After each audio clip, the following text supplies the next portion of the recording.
I called off the wedding hours before it started. My fiancé lied about a child-free ceremony just to cut out my daughter while inviting all her kids.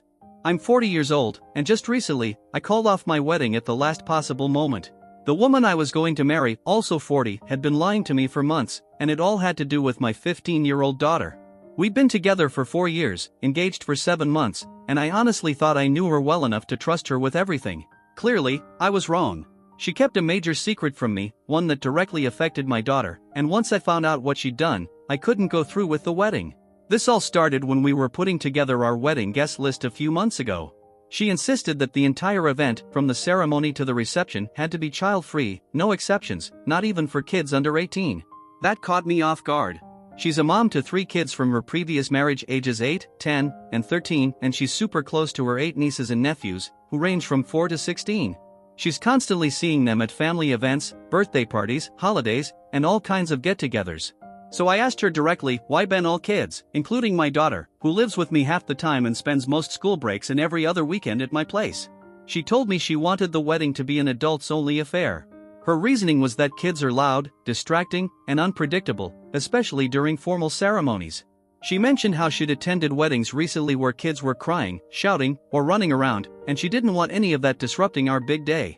She also said she wanted the adults to be able to enjoy themselves fully, eating, dancing, drinking, without having to chase after kids or keep anyone entertained. No interruptions, just calm, celebration, and grown-up vibes. I pushed back on this for weeks. My daughter and I are extremely close, and the idea of getting married without her there felt completely wrong. This was supposed to be a major life moment, not just for me, but for our whole little family. My daughter has been through a lot with me since her mom and I split up when she was only 3. She's always been supportive of my relationships, even the messy ones, and never once made me feel guilty for dating or trying to find someone new.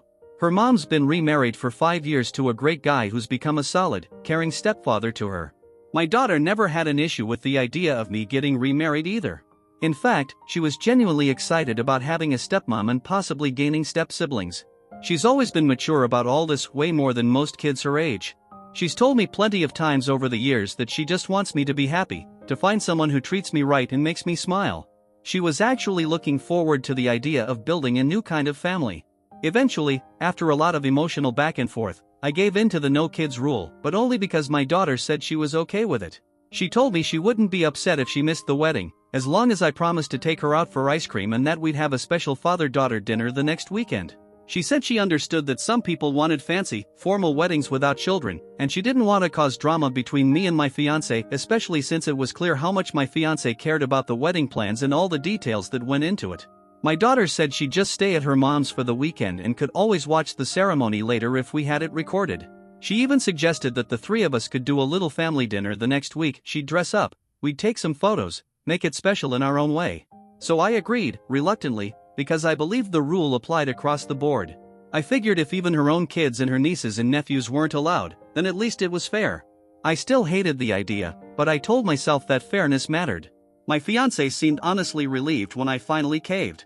She immediately began sorting out childcare for her own kids for that weekend. Said her ex-husband would be taking them out of town, and her sisters were making plans for their children too, so the adults could focus solely on the wedding.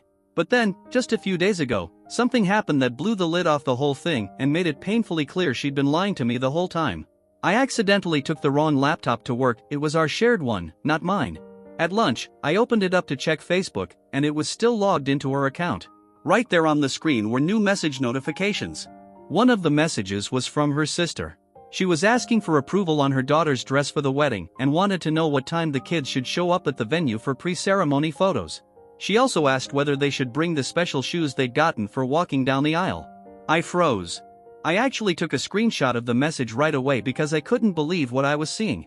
When I went back to check again a little later, the message was already gone, deleted from her account. She must have seen it on her phone and erased it to cover her tracks. But it was too late. I had the screenshot saved on my phone. I spent the rest of that day trying to make sense of it, what it meant, why she'd lie, what else she might have hidden. When I got home that evening, I asked my daughter if anything weird had happened between her and my fiancé. If maybe she'd noticed something I hadn't. That's when my daughter opened up. She told me things had shifted after our engagement party. She said my fiancé would act all sweet and friendly when I was around, but the moment I stepped out of the room or took a work call, her behavior would change. According to my daughter, my fiancé would ignore her completely or give her the cold shoulder. Conversations about school, friends, or hobbies? She'd get one-word answers, if that. Or worse, my fiancé would just walk away mid-sentence like she didn't care. Before the engagement, my fiancé used to ask my daughter about her classes, her extracurriculars. She seemed interested. But after that party, it all stopped. She didn't ask anything anymore. Like she'd flipped a switch. My daughter also told me that my fiancé had started making offhand comments about how much of my time and attention I gave her. She said my fiancé would quietly criticize how involved I was in her life, driving her to practices, helping with schoolwork, or planning our little father-daughter outings. Apparently, she made a few snide remarks suggesting that teenagers should be more self-sufficient and not rely so much on their parents. She even hinted more than once that my daughter should be spending more time with her friends or just staying over at her mom's place more often. My daughter said she never brought this up to me before because she could see how happy I was in the relationship. After being alone for so long after my last breakup, she didn't want to ruin something she thought was finally good for me. She figured maybe my fiancé just needed time, that once the wedding was over and we were all living under the same roof, we'd have more chances to bond and grow into a real family. The truth is, my daughter's always been wise beyond her years. She's always thought about how others feel, and she never wants to create unnecessary tension or drama. She especially didn't want to make me feel like I had to choose between her and my fiancé, because she could tell how much I loved this woman and how excited I was about finally getting married again.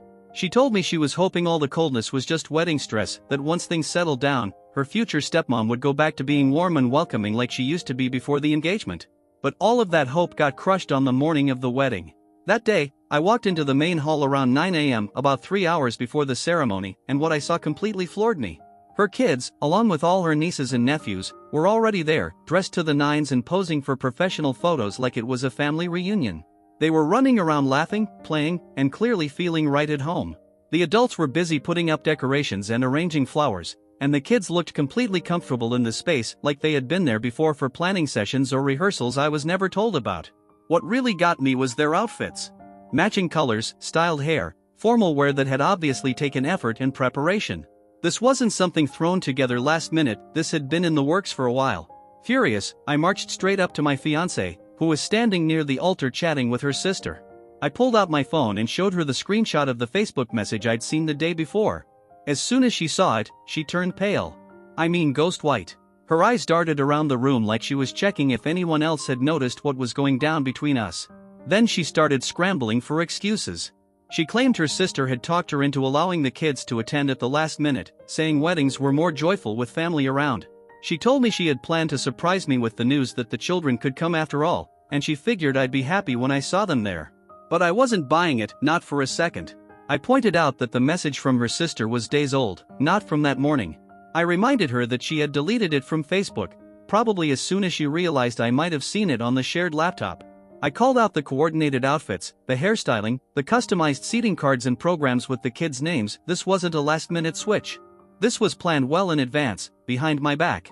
And most importantly, I told her I couldn't marry someone who would lie to me, especially about something that involved my daughter. I couldn't build a life with someone who treated my child like she didn't belong, while giving her own kids special treatment. I ended things right there. I told her it was over, and I walked away without another word. Guests had already started arriving, family, co-workers, college friends, over 100 people. And I left them all sitting there, not even bothering to explain. I know it probably looked like I had lost my mind. I know it embarrassed a lot of people. But I couldn't stand at that altar and pretend I was okay, knowing what I knew. My daughter deserved better, and so did I. I drove straight home and spent the rest of the day glued to my phone, answering texts and calls from everyone asking what happened, if the wedding was delayed, or if something terrible had happened. All I told them was that the wedding was permanently off. I said I'd explain more once I'd had time to process everything. And yeah, maybe I look like the bad guy for walking away, but I stand by my decision. Some folks started questioning whether my daughter had been exaggerating or making things up, so let me clear that up. My daughter's mom and I were never married. We dated for a while, broke up when our daughter was 3, and the split had nothing to do with her. She barely remembers us being together as a couple. Her mom's been happily remarried for 5 years to a man who's always treated her with kindness and respect. And for what it's worth, my daughter's never had a problem with me dating other women. She's actually encouraged me to find someone and settle down. She's mature, honest, and has never once tried to mess with my relationships. She wouldn't lie about being mistreated. She knows how much honesty matters to me, and she's always been open and level-headed about the women I've dated. That's just not her style. Update 1.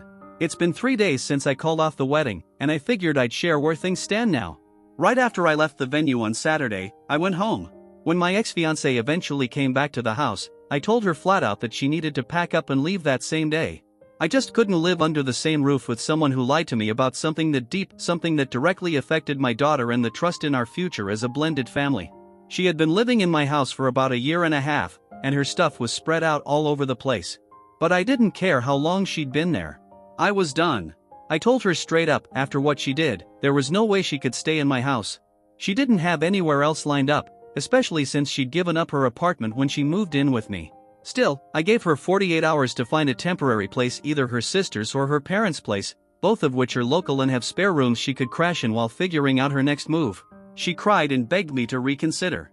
Said she'd do whatever it took to fix things, to earn my trust back, to make it right. But I told her that what she did, lying about my daughter, was a line I couldn't overlook. That kind of betrayal wasn't something I could just move on from. I needed her out of the house so I could start focusing on repairing the trust between me and my kid. Eventually, she called her sister and arranged to stay there for the time being.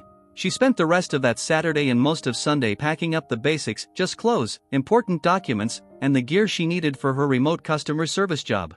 My friends, thankfully, have had my back through this whole thing. A lot of them reached out and said they respected my decision to put my daughter first and to stand firm about the house being a safe space for her, a place where she always feels welcome and comfortable. Some of them even admitted they'd picked up on red flags during the engagement. They said my fiancé would get visibly irritated or impatient whenever my daughter was around. They noticed how she tried to dominate my attention during family events, barbecues, dinners, holiday parties, especially when my daughter was there. They told me they'd been thinking about talking to me about her behavior but didn't want to step on my toes unless I brought it up first. They figured if it got worse or something clearly crossed the line, then they'd step in. Turns out, they were right to be worried. They also noticed how she often planned things that excluded kids entirely, adult-only activities, dinner reservations that didn't include a plus child. She even seemed to time important conversations or romantic moments for when my daughter was supposed to be spending time with me, almost like she wanted to edge her out without being obvious. After everything came to light, I made another call. I blocked her parents and both of her sisters on all platforms. Phone, social media, everything. It was clear they were in on the lie about the wedding. They had to have known my daughter was being excluded while all of their kids were getting star treatment. That part stung more than I expected. I'd built relationships with these people over the past 4 years. I genuinely thought they'd become part of my extended family, people who would love and support my daughter too. But clearly, I misjudged them. I also gave my ex-fiancée one final option. I told her that if she had any explanation for her choices, any context for why she thought lying about my daughter was okay, she could send it via text. But I made it very clear, I wasn't willing to talk in person or on the phone. I was too angry, too hurt, and I didn't trust myself to stay calm or composed if we were face to face. I told her if she didn't want to say anything at all, that was fine too. We could just leave it there, no more messages, no more contact, and I'd move on with my life and focus on healing things with my daughter. She didn't respond right away, which was unusual for her. She normally replies to texts instantly, especially since her job requires her to be on her phone most of the day, answering customer service requests and managing online support chats. Update 2. It's been another 3 days since that last update. So, 6 days since I canceled the wedding. And she finally responded to my ultimatum. She sent me a series of long texts saying she couldn't possibly explain everything through messages and that she needed to talk in person. She insisted there were valid reasons for her decisions and said she didn't want to be painted as the villain without getting the chance to tell her side of the story. According to her, the emotional weight of everything that had happened was too complex to explain in writing. She said our 4-year relationship deserved a proper, face-to-face conversation before I made any final judgments about her or our future. She hinted that there were things I didn't know, details that wouldn't make sense without tone, context, body language, all that. But I still said no. I told her again, if she wanted to be heard, she had 24 hours to send everything in writing. That was the only way I'd be willing to hear her out. I wasn't going to subject myself to a teary, manipulative performance that could throw me off emotionally or make me second-guess what I already knew was right. I told her this was her one shot. She could either come clean with a full, honest explanation, or I'd block her number and close this chapter for good. I made it clear this wasn't just about me, it was also about protecting my daughter from any more mind games or manipulation. The next day, she finally sent a long message. And let me tell you, what she wrote completely floored me. Her explanation wasn't what I expected at all. It didn't justify anything, in fact, it just made things worse. It showed me a level of irrational thinking and poor judgment that I hadn't seen before, not once in 4 years. She told me that during our engagement party a few months back, my daughter hadn't been feeling well. After making a quick appearance and greeting some guests, she went upstairs to lie down and rest. Later that night, my ex went upstairs to check on her, see if she needed water, medicine, or another blanket. But instead of finding her sleeping, she overheard her laughing on the phone with one of her school friends. And that was it. That tiny, harmless moment made her believe that my daughter was faking being sick just to get my attention and steal me away from our celebration. She told me that hearing my daughter on the phone during the engagement party made her think my daughter was being manipulative, trying to hijack the evening so I'd focus on her instead of celebrating with our guests. That one moment, in her mind, turned into some elaborate theory that my daughter was attention-seeking and trying to ruin the night for us. But instead of coming to me with her concerns, or, better yet, just asking my daughter what was going on, my ex decided to bring it up with her sisters. And, of course, they only made things worse. She said her sisters basically fueled her paranoia. They told her teenagers are known to sabotage their parents' relationships, especially when they feel threatened by a new step-parent. According to them, my daughter was probably going to make our married life miserable, demanding all my attention, starting drama, and creating tension every chance she got. Her sisters apparently shared a bunch of horror stories about blended families that didn't work out because of the kids, and they convinced her that if she didn't establish some hard boundaries with my daughter before the wedding, she'd never earn respect as a stepmom. They even told her that my daughter was probably secretly rooting for our relationship to fail, just so she could go back to having me all to herself. They made it sound like my daughter's kindness and support was just a cover for some master plan to sabotage everything. And so, based entirely on a single incident, my daughter talking to her friend while she was lying down sick, my ex spent the next 7 months slowly freezing her out of our lives. She said she thought that by making it clear my daughter didn't have a place in our new family, my daughter would eventually spend more time at her mom's and leave us to build a simpler, child-free life. Less conflict, less compromise, easier for her. She even admitted that the child-free wedding was supposed to be a message to my daughter, a signal that things were going to be different now. That she wasn't going to be part of the inner circle anymore. Meanwhile, her own kids, nieces, and nephews would still get to be included and celebrated. My ex said she hoped that by showcasing her children in the ceremony while excluding mine, it would establish a clear hierarchy, her kids on top, mine on the outside looking in. She wanted to set the tone early. In our home, her children would always come first. When I talked to my daughter about all this, she confirmed what had happened that night at the party. She told me, yeah, she hadn't been feeling well, her stomach hurt and she had a headache, probably from something she ate. That's why she went upstairs early to rest. But while lying in bed, she called one of her school friends just to chat. She didn't see why feeling sick meant she couldn't talk on the phone. In fact, talking was helping distract her from how bad she felt. She said she was actually excited about the party and had wanted to stay longer, but she didn't want to risk throwing up in front of everyone, so she made the mature choice to excuse herself. She talked to her friend about normal teenage stuff. Nothing dramatic. Nothing about trying to steal attention or cause problems. My daughter was honestly confused that anyone would see that as manipulation. She told me she's always been supportive of my relationships and wanted me to find someone to be happy with. She reminded me that she's never interfered, never caused drama, never tried to drive a wedge between me and anyone I dated. And she's right. That conversation hit me hard. It made me realize that my ex-fiancée never truly saw my daughter as family. She had been planning, quietly, systematically, to cut my daughter out of our lives. To create a home where my kid would always feel like an outsider while her own kids got priority. The child-free wedding was just the first move. If we'd actually gotten married, it would have been years of my daughter being excluded from family holidays, vacations, birthdays, everything that mattered. I'm beyond relieved I saw her true colors before I sign up for that. Update 3. It's been 2 more days since I last posted. That makes it 8 days since I pulled the plug on the wedding. Yesterday evening, out of nowhere, my ex-fiancée showed up at my front door. She'd texted me earlier asking if she could come by to grab a few more things, some furniture and kitchen stuff she couldn't fit in her car when she moved out last weekend. I had told her clearly that I needed her to coordinate a specific time with me. Preferably when I'd be at work and my daughter wouldn't be home. That way, we could avoid awkward run-ins and any more emotional scenes. I even offered to have one of my buddies present while she picked up her things, just to keep everything calm and smooth. But she didn't wait for a reply. She showed up anyway. Around 7 p.m. with her sister and her sister's husband in tow. They were there to help move out the bigger stuff like a dresser and a bookshelf she'd brought when she first moved in. As soon as I opened the door, she started apologizing. Right there, in front of her sister and brother-in-law, who both looked like they desperately wished they were somewhere else. She told me she regretted how she treated my daughter. That she knew she had been immature and wrong. She admitted she let her sister's opinion shape how she handled the situation and how she tried to force her way into a parental role by pushing my daughter away instead of building trust. She told me she'd recently gotten into a huge fight with her sisters after finally realizing that their so-called advice had played a big role in ruining her relationship with me. Ever since then, things at her sister's house had gotten tense and awkward. Everyone was blaming each other, and she said it was starting to feel unbearable.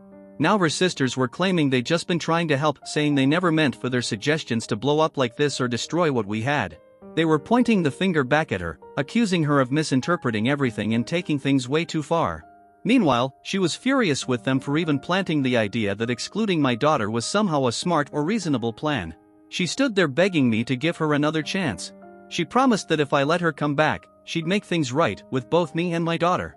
She said she finally understood how much my daughter meant to me and that she was willing to do whatever it took to rebuild trust. She offered to go to therapy or family counseling. Said she wanted to learn how to be a better partner and stepmother, and that she was ready to address the reasons behind her behavior. She promised to give my daughter a genuine, face-to-face apology. Swore she'd never shut her out again or treat her differently than her own kids. That she'd earn back our trust no matter how long it took. She told me she wanted a fresh start. That she'd learned from her mistakes and realized how deeply she'd messed up. She believed we could come out of it stronger if I just gave her a chance to prove she'd changed. But I told her the truth bluntly and without hesitation. Nothing in this world comes before my daughter. And if protecting her meant ending this relationship for good, then so be it. I told her that someone who'd worked so hard to isolate my child and lie about it for months didn't belong in our lives. That kind of betrayal doesn't just heal with words or counseling, it leaves a scar. I explained that trust, once it's broken like that, can't just be patched up. And I wasn't about to put my daughter at risk again, hoping this time would be different. I said if she'd been able to lie to me for so long while mistreating my kid behind my back, it meant she didn't have the values or integrity I needed in a partner. My daughter's well-being, her emotional safety, her sense of belonging in her own home, those things come before everything else. I told my ex she needed to gather her things and finish moving out. And then I turned around and walked upstairs. I didn't want to stand there and listen to more tears or another plea to reconsider. She and her family spent about an hour loading up the rest of her stuff. I stayed upstairs the whole time. I could hear her crying as they worked, but I didn't come down. I waited until I heard the sound of their truck pulling away from the driveway before I left my room. Luckily, my daughter was staying at her mom's place that night. I'm glad she didn't have to witness the whole scene. She didn't need to see the fallout or feel like any of it was her fault. Later that evening, I called her. I told her that my ex-fiancé had come to get the last of her things, and that the door was now closed for good. I let her know we could finally start putting this chapter behind us and focus on getting back to our normal, peaceful rhythm. And honestly, that's been the one silver lining in all this. My daughter and I are back to how we used to be. She's opened up again, talking to me about school, her friends, her plans for summer break, just like she always did before things got weird. She's more relaxed now. I can see it. She laughs more.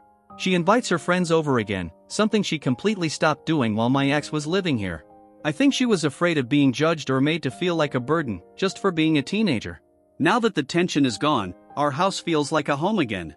We're planning a small getaway, just the two of us, along with some friends of mine who have kids around her age. After everything that's happened, I think we both need a change of scenery and a chance to just enjoy life again. Looking back, I'm definitely disappointed. I spent 4 years with someone who, in the end, had values that couldn't be more different from mine, especially when it came to honesty, family, and what it means to love a child that isn't yours. But at the same time, I'm grateful. I'm thankful I learned the truth before walking down the aisle. I'm thankful I was able to protect my daughter from years of being treated like an outsider in her own home. We're moving forward now, and it feels good to finally have our peace back.